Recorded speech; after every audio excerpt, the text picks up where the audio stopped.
মানব সভ্যতার জন্য চাঁদে অভিযান ছিল উল্লেখযোগ্য এক পদক্ষেপ। পৃথিবীর উপগ্রহটিতে 1959 সালে প্রথম নভোযান পাঠায় রাশিয়া।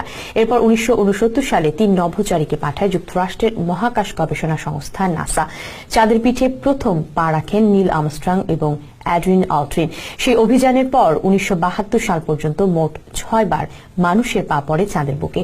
তবে এরপর নাসা আর কোনো চন্দ্র অভিযান পরিচালনা করেনি। কেন এত দীর্ঘ বিরতি? বিস্তারিত দেখুন সাদিয়া আফরোজের প্রতিবেদনে। সাম্প্রতিক চীনা অভিযানকে বাদ দিলে বিশ্বের আর কোনো মহাকাশ গবেষণায় সক্ষম দেশই চাঁদে অভিযান চালায়নি। কিন্তু প্রথম চন্দ্র অভিযানেই মানুষ প্রমাণ করেছিল বিজ্ঞান ও প্রযুক্তিতে অনেক এগিয়ে গেছে সভ্যতা। কিন্তু কেন মানুষ আর চাঁদে গেল না?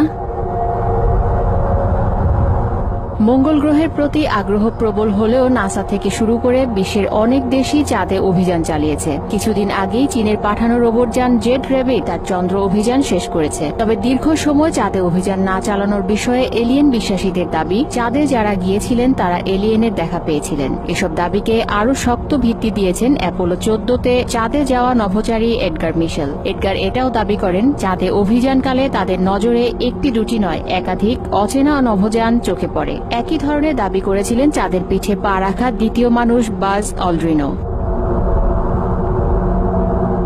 সব তথ্য উপাত্ত থেকে এলিয়েন বিশ্বাসীদের মত হচ্ছে, চাঁদে যে উন্নত প্রাণের অস্তিত্ব রয়েছে তা নাসা ঠিকই বুঝতে পেরেছিল। চাঁদে বুদ্ধিমান প্রাণীদের সঙ্গে তাদের যোগাযোগও হয়, তবে সেসব তথ্য ও ছবি সাধারণ মানুষের কাছে গোপন করে ফেলে নাসা। এসব কারণেই হয়তো চন্দ্র অভিযান স্থগিত করে এখন মঙ্গলের প্রতি ঝুঁকেছেন গবেষকরা।